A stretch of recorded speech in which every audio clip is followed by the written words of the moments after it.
દશેરા તો આપણે ધામધૂમથી ઉજવીએ છીએ અને આપણે એ પણ કહીએ છીએ બુરાઈ પર સચ્ચાઈની જીત. આજનો આ જે પ્રસંગ છે તે જ ક્ષણનો છે જ્યારે અધર્મ અને અહંકારના રાજા રાવણ સામે ધર્મના પ્રતીક શ્રીરામ યુદ્ધના મેદાનમાં ઉતર્યા. લંકાની ધરતી આજે સાક્ષી બનવાની છે સત્ય અને અસત્યના મહાયુદ્ધની. બોલો જય શ્રી રામ, જય બજરંગબલી. મેઘનાદ ગતિ પામી ગયો. હવે એક રાવણ જ બાકી રહ્યો. રાવણને મારવો હતો બપોરે, પણ એ મર્યો નહીં. ભયંકર યુદ્ધ થયું. દિવસો સુધી યુદ્ધ ચાલ્યું. હવે હનુમાન રાવણની સામે યુદ્ધ મેદાનમાં આવ્યો. હનુમાને રાવણને એક એવો ધબ્બો માર્યો કે તે મૂર્છિત બની ગયો. હોશમાં આવીને હનુમાનની ભારોભાર પ્રશંસા કરી અને કબૂલ કર્યું કે જીવનભર આવા વીરની સાથે ક્યારેય મારો પનારો પડ્યો નથી. યુદ્ધ તો ચાલુ જ હતું. રાવણે સામો પ્રહાર લક્ષ્મણજી પર પણ કર્યો. રાવણના પ્રહારથી લક્ષ્મણજી મૂર્છિત થઈ ગયા. પોતાના પુત્ર મેઘનાદની જેમ જ રાવણને પણ ઈચ્છા કરી કે હું તેને ઉઠાવીને લઈ જાઉં. તેને તમામ શક્તિ કામે લગાડી, પણ લક્ષ્મણજી ના ઉઠાવાયા, તે ના જ ઉઠાવાયા. આ જોઈને હનુમાન દોડ્યા. રાવણના બાણોથી આખું શરીર છેદાઈ જવા છતાં તેઓ લક્ષ્મણજીની પાસે પહોંચી ગયા અને રાવણને એક ધબ્બો લગાવ્યો. રાવણ ઢળી પડ્યો એટલે હનુમાન લક્ષ્મણને ફૂલની જેમ ઉઠાવીને રામની પાસે લઈ ગયા. રામે હનુમાનને આલિંગન આપ્યું. રામે લક્ષ્મણને કહ્યું, ભાઈ લક્ષ્મણ, તમે તો કાળના પણ મહાકાળ છો. તમે દેવોના રક્ષણ માટે જ અવતાર લીધો છે, તો પછી મૂર્છા કેવી? રામની વાત સાંભળતા જ લક્ષ્મણ બેઠા થઈ ગયા. ફરી બમણા ઉત્સાહથી રણભૂમિમાં ગયા. હનુમાનના સાહસથી આટલું મોટું સંકટ પળવારમાં ટળી ગયું. રામ રાવણ વચ્ચે યુદ્ધ ખેલાયું. ભયંકર યુદ્ધ ખેલાતું હતું, છતાં પણ રાવણને મારી શકાતો નહોતો. અનેક વાર બાણ મારી માથા અને ભુજાઓ કાપી, પણ તરત જ નવા નવા માથા પ્રગટ થઈ જતા અને ભુજાઓ પણ નવી ઉગી નીકળી. રામે વિભીષણને પૂછ્યું, વિભીષણ, રાવણ મરતા કેમ નથી? આટલા બધા માથા કાપ્યા તો પણ મરતા કેમ નથી? વિભીષણે કહ્યું, મહારાજ, એની નાભીમાં અમૃત છે. એને નાભીમાં ઘા નહીં કરો ત્યાં સુધી એ મરશે નહીં. રામજીએ બાણ ખેંચ્યું એટલે સમુદ્ર ખળભળવા લાગ્યો. પર્વતોના શિખર તૂટવા લાગ્યા. સિંહ ગર્જના કરવા લાગ્યા. ચારે તરફ મારો મારોના પોકારો થવા લાગ્યા અને લંકાના રણ મેદાન રણરંગ ઉભરાઈ ગયો. અપ્સરાઓ હાથમાં માળા લઈ લઈને ફરવા લાગી. એ જ વખતે રામજીએ કડડડ કરતી પ્રત્યંતા ખેંચી અને બાણ છૂટ્યા. 10 માથા 20 ભુજા કપાઈ ગઈ અને 21મું બાણ નાભીમાં વાગતા જ જાણે પર્વત પડ્યો હોય એમ રાવણ ધરતી ઉપર પડ્યો અને એના મુખમાંથી અવાજ નીકળી પડ્યો, રામ ક્યાં છે? રાવણ ધરતી ઉપર પડ્યો છે. યુદ્ધ મેદાનમાં જયજયકાર વ્યાપી ગયો. રામજી રાવણના મસ્તક પાસે જઈને ઊભા રહ્યા. રાવણની તેજસ્વીતા રામ સ્વરૂપમાં ભળી ગઈ અને રાવણનો અગ્નિ સંસ્કાર થયો.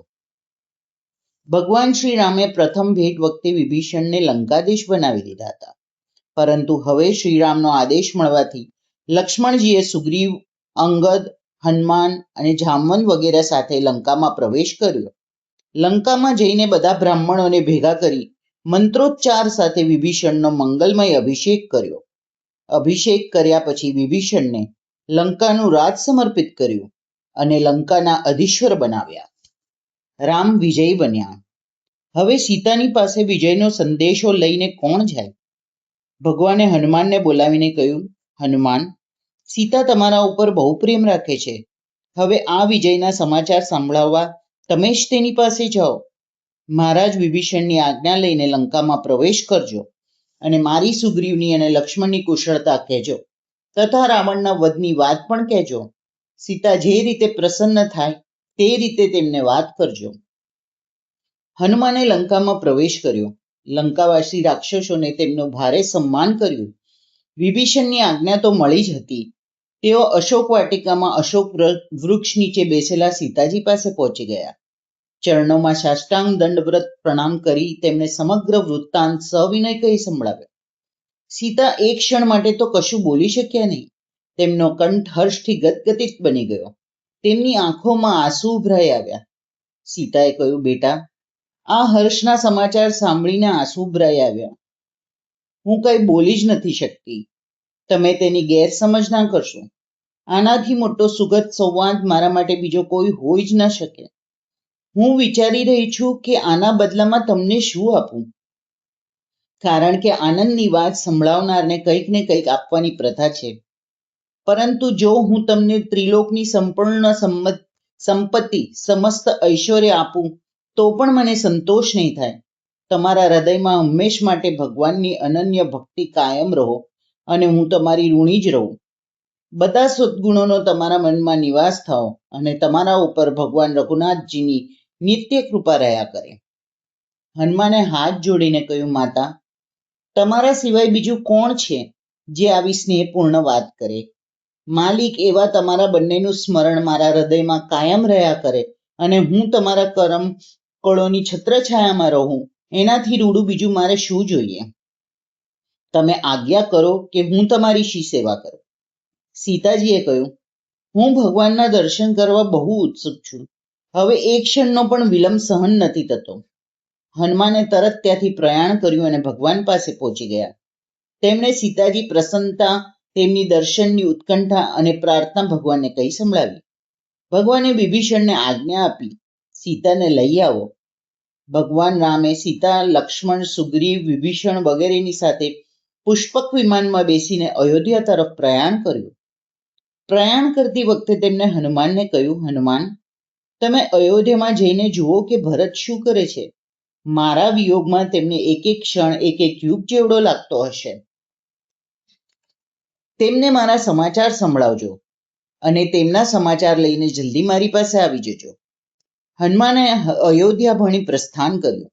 અયોધ્યામાં ભગવાન માટે ભરત કેટલા વ્યાકુળ થઈ ગયા હતા એનું અનુમાન કોઈ નહોતું કરી શકતું. હનુમાન તેમની દશા જોઈ તેઓ જટાનો મુગટ બાંધીને દર્ભના આસન ઉપર બેઠા હતા. તેમનું શરીર સુકાઈને કાંટો બની ગયું હતું. આંખોમાંથી આંસુ વહી રહ્યા હતા અને મુખેથી નિરંતર રામ નામનું ઉચ્ચારણ થઈ રહ્યું હતું. ભરત એટલા તન્મય હતા કે તેમને ખબર પણ ના પડી કે અહીં કોઈ આવ્યું છે. હનુમાને સ્વયં તેમનું ધ્યાન ભંગ કરીને કહ્યું, જેમના વીરમાં તમે દુઃખી થઈ રહ્યા છો, જેમના નામ અને ગુણોનું રટણ કરી રહ્યા છો, તેઓ દેવો અને મુનિઓના રક્ષક ભગવાન રામ, માતા જાનકી તથા લક્ષ્મણની સાથે સકુશળ આવી રહ્યા છે. હનુમાનના વચન સાંભળતા જ ભરતના શરીરમાં નવીન પ્રાણોનો સંચાર થઈ ગયો. તેમનું રોમ રોમ, તેમની રગ રગ અમૃતથી તરબોળ બની ગઈ. તેમણે એકદમ ઊભા થઈને ભગવાનના દૂત હનુમાનને પોતાના ગળે લગાવ્યા. રામજીના સુખદ સમાચાર જાણી ભરતજીના આનંદની સીમા ન રહી. તેમણે ભગવાન રામની વાતો વારંવાર પૂછી અને હનુમાનને પણ કેટલી વાર કહી. બંનેને અનંત આનંદનો અનુભવ થઈ રહ્યો હતો. ભરતે કહ્યું, ભાઈ, હું તમને શું આપું? આના બદલામાં બીજી કઈ વસ્તુ આપવા યોગ્ય છે? તમારા ઋણી રહેવામાં જ મને પ્રસન્નતા છે. હનુમાન તેમના ચરણોમાં પડી ગયો અને તેમના પ્રેમની બારોબાર પ્રશંસા કરતા જણાવ્યું કે ભગવાન રામ ઘણું કરીને તમારી જ ચર્ચા કર્યા કરે છે અને તમારા સદગુણના વખાણ કર્યા કરે છે, તમારું નામ જપ્યા કરે છે. અને પછી ભરતની અનુમતિ લઈને હનુમાનજીએ ત્યાંથી વિદાય લીધી. કાલે આપણે જોશું અયોધ્યામાં રામજીનું સ્વાગત કેવી રીતે થયું અને એમનો કેવી રીતે રાજ્યાભિષેક થયો. બોલો જય શ્રી રામ, જય બજરંગબલી.